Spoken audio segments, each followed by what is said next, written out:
Estamos aqui para agora meditar na palavra de Deus. E o tema da mensagem, já por algumas semanas, tem sido: até que Ele venha, vamos ficar firmados, vamos viver firmados nas suas bem-aventuranças. E hoje nós estamos aí discorrendo a 8ª mensagem sobre esse assunto. Então peço aos irmãos que orem para que Deus fale conosco, como assim falou nas demais mensagens anteriores. E essa mensagem realmente é uma mensagem que completa, é o final de toda aquela bem-aventurança, de todas que nós já discorremos. Mas vamos mais uma vez orar. Pai querido, nós queremos te agradecer por esse momento que vamos meditar na sua palavra. Que o Espírito Santo, Deus que habita em nós, possa nos fazer compreender, possa nos fazer aplicar a tua palavra. Não permita, Deus, que nenhuma distração roube esse momento de meditação na sua palavra. Agradecemos a todos que vieram até a igreja, aqueles que estão em casa acompanhando esse culto e que depois acompanharão essa mensagem, que eles possam também ser alcançados no nome de Jesus Cristo. Amém? Até que Ele venha, vamos viver firmados nas suas bem-aventuranças. Lá em Mateus capítulo 5, nós estivemos falando já sobre cada uma das bem-aventuranças. Não vou me alongar em todas elas que nós já falamos, mas lá em Mateus 5, versículo 1 e 2, nós podemos ver... Opa, chegou mais água aqui. Mateus 5, 1 e 2, nós temos a projeção também. Vendo Jesus as multidões, subiu ao monte e, como se assentasse, aproximaram os seus discípulos, e ele passou a ensiná-los, dizendo... Aí começa aqui a série das bem-aventuranças. Ele começa dizendo: bem-aventurados os humildes de espírito, porque deles é o reino dos céus. Bem-aventurados os que choram, porque serão consolados. Bem-aventurados os mansos, porque herdarão a terra. Bem-aventurados os que têm fome e sede de justiça, porque serão fartos. Bem-aventurados os misericordiosos, porque alcançarão misericórdia. Bem-aventurados os limpos de coração, porque verão a Deus. Versículo 9. Bem-aventurados os pacificadores, porque serão chamados filhos de Deus. E agora, Jesus sobe mais um degrau no desafio. É interessante notar que antes de falar desses 3 versículos, ele estava falando tudo relacionado à atitude do povo, ou seja, aquilo que eles estavam esperando acontecer com eles diante de tudo aquilo que eles estavam vivendo. Mas quando chega nesse ponto da mensagem que ele estava ali pregando, o povo deve ter ficado muito mais atento ainda, porque ele estava ali como se dizendo para todos: agora vocês serão meus seguidores. Então no versículo 10, se você puder acompanhar na projeção, ele diz ali: bem-aventurados os perseguidos por causa da justiça, porque deles é o reino dos céus. Eu achei essa imagem muito interessante. Bem-aventurados os perseguidos por causa da justiça, porque deles é o reino dos céus. Versículo 11: bem-aventurados sois quando por minha causa vos injuriarem e vos perseguirem, e mentindo, disserem todo mal contra vós. E olha o 12, a imagem que aparece. Regozijai-vos e exultai, porque é grande o vosso galardão nos céus. Pois assim perseguiram aos profetas que viveram antes de vós. Então nós estamos aí caminhando para o final da série de mensagens, e muitos consideram, até faço que você tenha um desafio para você, muitos consideram as bem-aventuranças de Jesus Cristo, que elas são 9 bem-aventuranças, relacionando com o fruto do Espírito. São 9 características. Outros colocam a bem-aventurança como sendo 10 bem-aventuranças. Alguns teólogos falam dessa forma. Mas eu particularmente olho para essas bem-aventuranças e eu não considero 10 nem 9. Eu considero 8. Por quê? Porque quando você olha para esses textos aqui, vocês podem perceber que eles estão interligados. o 10, o 11 e o 12 estão falando do mesmo assunto. Por isso que eu considero 8 bem-aventuranças. Tá? Se você quiser 9, 10, não tem problema. O importante é que ele fala a mesma coisa. Mas se você for também perguntar aqui, dentro desse texto, desses 3 versículos, o 10, o 11 e o 12, quem são os perseguidos que Cristo está falando ali? Quem são os perseguidos? Vamos tentar trazer para agora, para nossas vidas aqui. Será que ele estava falando daqueles que são perseguidos na escola por ser um bom aluno? Por ser um aluno estudioso, por não colar na prova, por não aceitar ali as más companhias? Será que ele está falando desse tipo de pessoa? Tem pessoas que são perseguidas na escola hoje por esse motivo? Tem. Mas não era para essas pessoas que ele estava falando. Será que ele estava falando para aquele funcionário público ou para aquele funcionário que está firmado na empresa, que não aceita o suborno e por esse motivo que ele é perseguido na empresa? Será que ele está falando para essa pessoa? Não. Ou na sociedade? Será que ele está falando para aquela pessoa que é um pai de família, que trabalha, que luta, que vai à frente, aí é perseguido pelos vizinhos, por todas aquelas pessoas que estão à sua volta? Será que era para esse tipo de pessoa que está falando? Não. Você sente uma pessoa perseguida por ser honesta, por ser justa no seu trabalho? Podemos ser perseguidos, sim, por esses motivos, mas não é por esse motivo que Cristo está falando acerca dessa bem-aventurança. Então, se nós formos olhar para a Bíblia, nós não podemos usar um texto isolado para poder fazer a afirmação. Se você puder ir comigo lá em 1 Pedro capítulo 4. Quem são esses perseguidos que Cristo está falando? Quem são essas pessoas? 1 Pedro capítulo 4, nós vamos encontrar aqui algumas respostas, não só nesse texto, mas em alguns outros textos também nós encontraremos a resposta de quem são essas pessoas que são perseguidas. 1 Pedro 4, versículo 12 em diante diz assim: Amados, não estranheis o fogo ardente que surge no meio de vós, destinado a provar-vos, como se alguma coisa extraordinária vos estivesse acontecendo. Pelo contrário, alegrai-vos na medida em que sois coparticipantes do sofrimento de Cristo, para que também na revelação de sua glória vos alegreis exultando. Então, fazemos parte do sofrimento de Cristo, diz o texto aqui. Aí ele coloca assim: se pelo nome de Cristo, aí sim, é desse povo que ele está falando.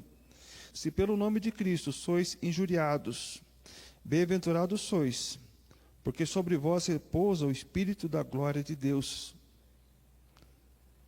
Não sofra, porém, nenhum de vós como assassino, ou ladrão, ou malfeitor, ou como quem se intromete em negócios de outrem. Mas se sofrer como cristão, não se envergonhe disso.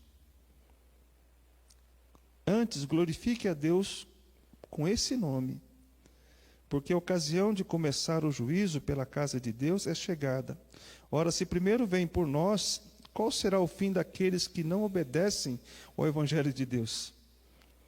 E ele continua: e se é com dificuldade que o justo é salvo, onde vai comparecer o ímpio? Sim, o pecador. Por isso também os que sofrem segundo a vontade de Deus encomendam a sua alma ao fiel Criador na prática do bem. Então, ele está falando para aquelas pessoas que buscam ser igual a Cristo, buscam servir a Deus. Injuriados, diz o versículo 14, se pelo nome de Cristo sois injuriados, ou seja, perseguido, ele fala que bem-aventurados sois. Não é porque você é bonzinho na escola ou no trabalho que você está sendo perseguido, você vai receber ali, conforme diz a bem-aventurança, o versículo 11, não significa que você vai receber o versículo 10, bem-aventurados, perseguidos, porque deles é o reino dos céus. Não é porque você é bonzinho que você vai receber o reino dos céus. É porque você recebeu a Cristo como Salvador. Mas um outro texto, um pouco antes, 2 Timóteo, capítulo 3, versículo 12. 2 Timóteo 3,12. nós podemos ler também, confirmando quem são essas pessoas que ele estava falando que seriam perseguidas. Diz aqui o versículo 12 de 2 Timóteo 3. E também todos os que piamente querem viver em Cristo Jesus padecerão perseguições. Então é esse que ele está falando. Se você quer viver piamente em Cristo Jesus, você sofrerá, você passará por perseguição. É desse que ele estava falando. Mais à frente um pouco, voltando lá para 1 João, depois de Pedro. 1 de João, capítulo 3, versículo 13. Irmãos, não vos maravilheis se o mundo vos odeia. O mundo odeia os cristãos? Você já foi, muitas vezes, odiado porque você diz que é cristão? Porque você confessa Cristo como Salvador? Porque você vai numa igreja evangélica? O mundo nos odeia. As amizades, o mundo não quer ter amizade com aquele que busca servir a Deus. Eu digo para vocês que quando eu me converti, eu perdi muitos amigos. E com certeza, quando você se converte, não eram amigos verdadeiros, eu digo para você. Porque os amigos verdadeiros vai te ouvir também depois. Mas muitas pessoas fumavam, bebiam, a gente perde essas amizades porque eles querem que você volte para eles. E você sai do meio deles. Aí quando você volta para estar com ele, você já não bebe mais, já não fala mais piada suja. E assim vai. Muitas coisas nós mudamos, porque Cristo nos transforma. Aí a gente já não faz parte daquele grupo. Então, aí começa esse texto de 1 João, as pessoas começam a nos odiar.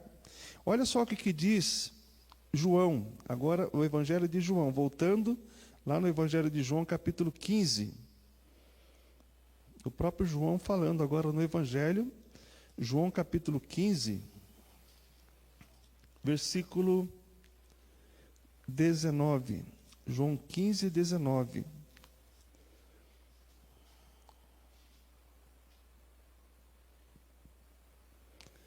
Diz assim: se vós fosseis do mundo, o mundo amaria o que era seu. Mas porque não sois do mundo, antes eu vos escolhi do mundo, por isso que o mundo vos odeia. Então nós estamos compreendendo quem são essas pessoas que Cristo fala que serão perseguidos, que obterão o reino dos céus. Todos que querem viver piamente em Cristo Jesus devem considerar que não fazem parte desse mundo, conforme nós podemos aqui. Todos os que são verdadeiramente de Cristo não podem se considerar deste mundo. Nossos pensamentos, nossos sentimentos e as nossas ações não devem ser iguais a deste mundo. Embora nós estejamos nesse mundo, muitas vezes nós vivemos momentos que tentam nos levar para o mundo. Até há pouco estava falando, ontem falando com a Anitta sobre que existe uma linha muito tênue entre a sanidade e a insanidade, né? Entre a coragem e a covardia, entre o pecado e a santidade. Tem pessoas que perdem a cabeça, mesmo cristãos, mesmo dizendo cristão, perde a cabeça por um momento, por uma aventura, e esquece das consequências que aquela aventura deu. Então, conforme nós entendemos, os nossos pensamentos, nossos sentimentos e as nossas ações não podem ser iguais a deste mundo. Por isso que o mundo nos odeia. A Bíblia fala em 1 João, lá 1 João diz: não ameis o mundo, nem o que há no mundo. E quem amar o mundo, o amor do Pai não está nele. Então nós devemos amar as pessoas desse mundo, mas não o sistema desse mundo. Agora, por que são perseguidos? Voltando a esses textos que nós lemos, por causa da justiça de Deus e não por causa da minha justiça. Porque nasceram do Espírito, porque querem viver piedosamente em Jesus Cristo, porque não são desse mundo. Então, se nós formos olhar novamente para aquela bem-aventurança de Mateus capítulo 5, como elas estão interligadas, nós podemos encontrar nessa bem-aventurança Vamos olhar novamente. Bem-aventurados os perseguidos por causa da justiça, porque deles é o reino dos céus. Depois ele fala no versículo 12: regozijai-vos e exultai, porque é grande o vosso galardão nos céus. Nós sempre temos falado, dentro dessas bem-aventuranças, que cada uma delas tem uma condição e uma recompensa. Se você olhar para as demais, existe uma condição e uma recompensa. Somente essa bem-aventurança tem aqui uma condição e duas recompensas. Qual é a primeira recompensa?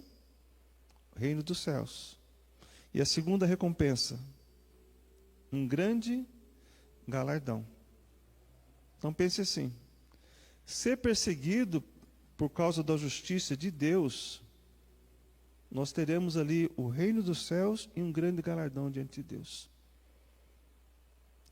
Aí fica mais uma pergunta: se buscamos viver dentro da justiça de Deus, se já recebemos Cristo como nosso Salvador, e com isso nascemos de novo através do Espírito Santo, se vivemos piedosamente em Jesus Cristo, se temos certeza que não fazemos parte deste mundo, fica uma pergunta: qual deve ser a nossa atitude diante de uma perseguição?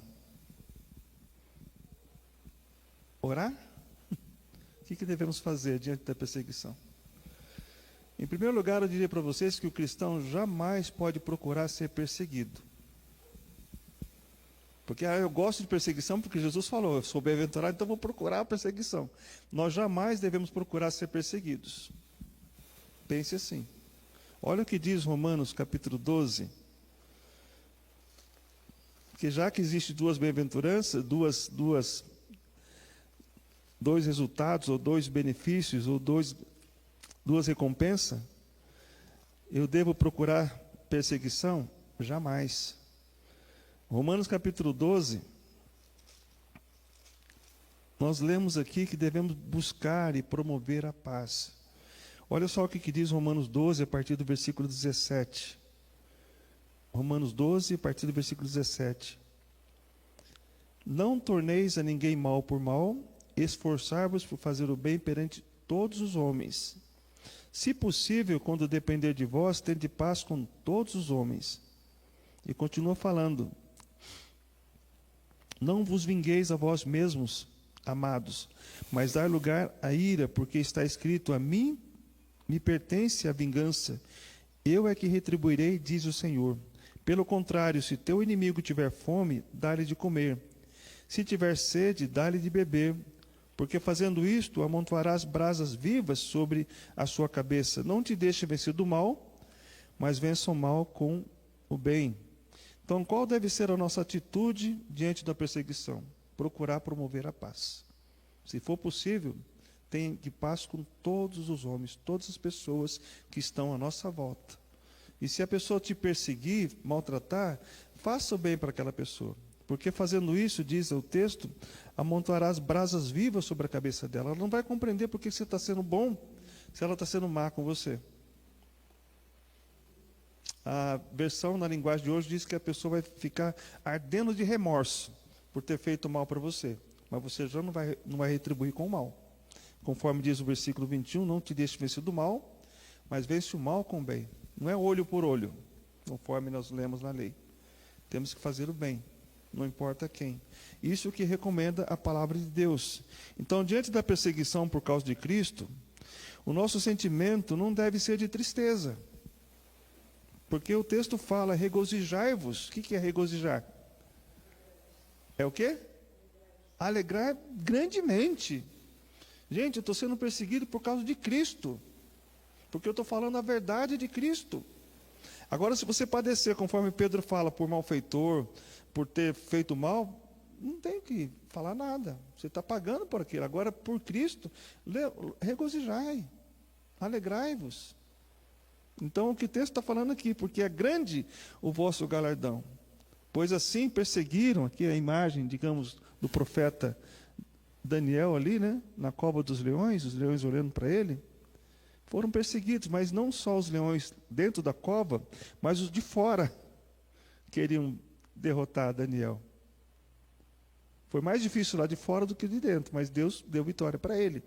Quantos leões estão tentando devorar a gente aí fora? Nós entendemos dessa forma, irmãos. Então, nós devemos nos alegrar por estar sendo perseguido, porque estamos falando de Cristo. Se o cristão está hoje dizendo que é cristão e não incomoda o mundo e não é perseguido, tem algo de errado. Eu digo para vocês. Porque onde nós estivermos, existe a diferença. As pessoas vão perceber que somos diferentes. Pelo nosso jeito de negociar, pelo nosso jeito de falar, pelas palavras que nós aconselhamos. As pessoas não querem a luz, querem trevas. Então nós olhando para isso, diante da perseguição, o nosso sentimento não deve ser de medo e nem de espanto. Olha o que diz 1 Pedro, mais um outro texto dentro dessa mensagem. 1 de Pedro, capítulo 3.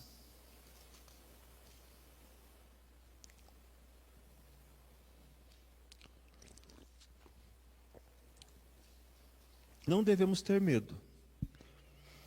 Se tivemos que temer, não devemos temer o homem, mas sim aquele que pode matar tanto o corpo quanto a alma, né? O nosso Deus devemos temer. Mas o texto aqui fala de Pedro, 1 Pedro 3, versículo 13 e 14. Olha só como a palavra é tão real, tão verdadeira, tão limpa. Ora, quem é que vos há de maltratar, se fordes zelosos do que é bom? Mas ainda que venhais a sofrer por causa da justiça. Mais bem-aventurado aqui, ó. Bem-aventurados sois. Não vos amedronteis, portanto, com as suas ameaças, nem fiqueis alarmados, diz o versículo. Então não fique com medo, não fique aí amedrontado, não fique alarmado diante da perseguição. Mas essa é a nossa atitude diante de uma perseguição. Sabe quando nós ficamos com medo diante de uma perseguição? Quando nós não temos certeza a quem nós estamos servindo. Essa é a verdade. Quando você não tem convicção do seu chamado, você fica com medo. Essa é a verdade. Eu contei a história aqui de um exército pequeno que estava guerreando contra um grande exército. E uma das pessoas estava lutando ali, e o exército era pequeno, mas ele estava lutando com tanta coragem, com tanta ousadia, com tanto vigor.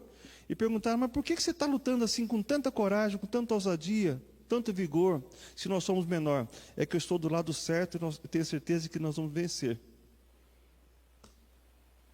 Você já pensou nisso?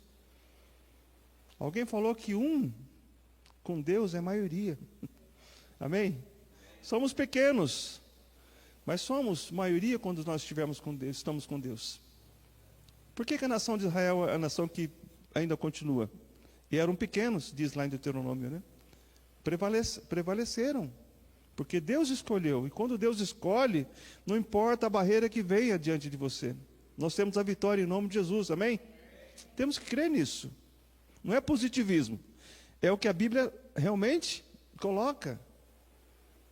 A Bíblia fala que a fé, cantamos há pouco falando da fé, né? Quem que vence a fé?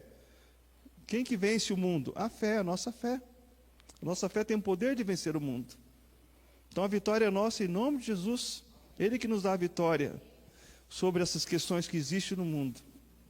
Mas olhando para essa imagem anterior ali, antes, puderem colocar novamente, ali estavam pessoas, podem voltar à imagem anterior, onde eles estavam ali no Coliseu de Roma. A anterior a essa, conseguem voltar? Ali mostra o povo de Deus ali na arena, os leões prontos para devorar. Eles estavam como derrotados ali ou não?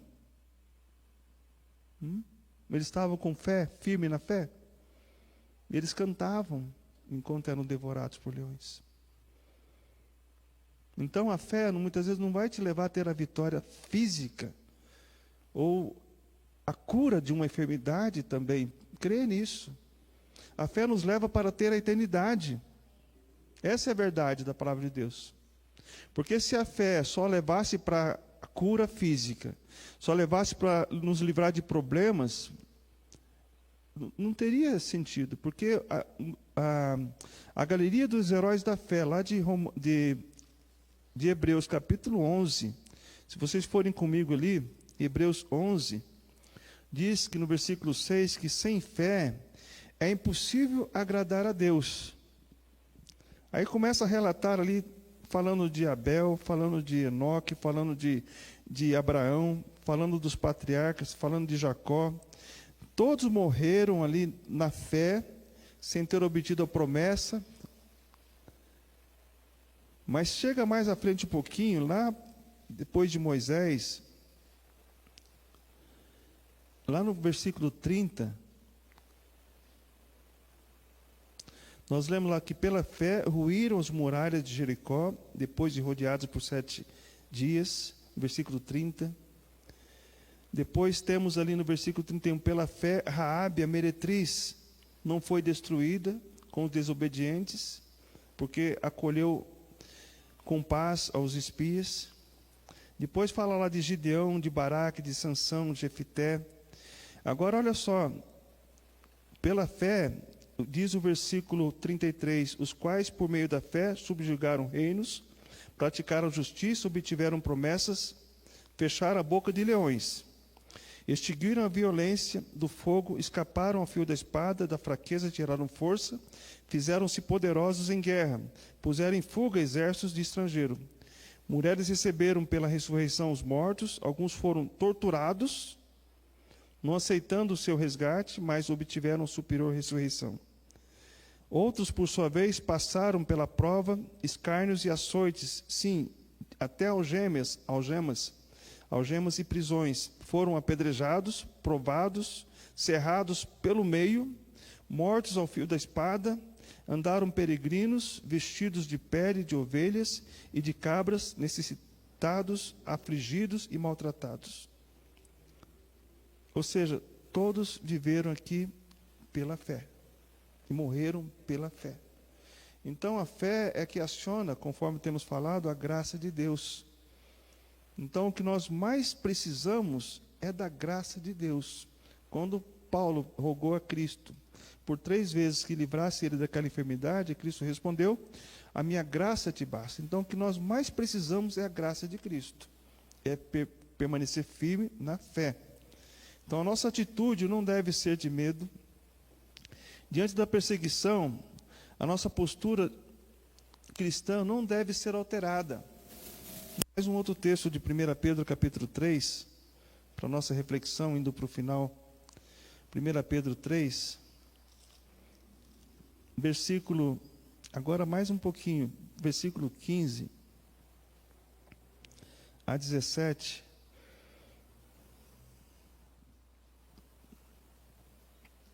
Diante da perseguição, a nossa postura cristã não pode e não deve ser alterada. 1 Pedro 3, 15 a 17 diz, antes, santificai a Cristo como Senhor, em vosso coração, estando sempre preparados para responder a todo aquele que vos pedir razão da esperança que há em vós. Então, ter a convicção da esperança que há em nós. Devemos estar preparados para responder isso. Quando você não tem convicção, você não responde. Você fica com medo. Você recua, você volta para trás. Você deixa de estar com um grupo que tem fé. Olha só o que diz o 16. Fazendo, todavia, com mansidão, essa resposta deve ser com mansidão e temor, com boa consciência, de modo que naquilo em que falam contra vós outros, fiquem envergonhados os que difamam o vosso bom procedimento em Cristo. Olha só o que diz o 17. Porque se for da vontade de Deus, é melhor que sofrais por praticardes o que é bom, do que praticando o mal. Bem-aventurados sois. Então, se nós tivermos que sofrer, que seja praticando bem e não mal. Por isso que Cristo fala nessa bem-aventurança, né? Bem-aventurados os perseguidos, porque dos tais é o reino dos céus. E temos ali um grande galardão. Então, concluindo essa reflexão, como você tem encarado essas bem-aventuranças de Cristo? Como um desafio? Tem sido um desafio? Eu diria para vocês que ainda é um desafio, para mim também.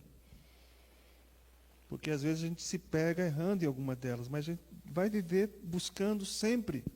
Nós estamos em reforma, eu diria para vocês, e Cristo vai completar isso no dia final. Temos que buscar viver em santidade. Quando errarmos, temos que corrigir, temos que buscar em Cristo, confessar os nossos pecados para poder ter a nossa vida, nossa santidade de volta diante de Cristo. Então, se é um desafio, nós devemos buscar cumprir esse desafio. Como tem sido para você? Nós sabemos que Deus, Ele deseja o bem de cada um de nós. Mesmo que venhamos a sofrer praticando o bem, estamos dentro da vontade de Deus. E lembre-se de que as bem-aventuranças, elas são qualidades que devem ser buscadas por todos nós em toda a sua totalidade. Em cada uma nós temos ali uma condição, uma recompensa. Somente nessa bem-aventurança dos perseguidos que existe uma condição e duas recompensas. Amém?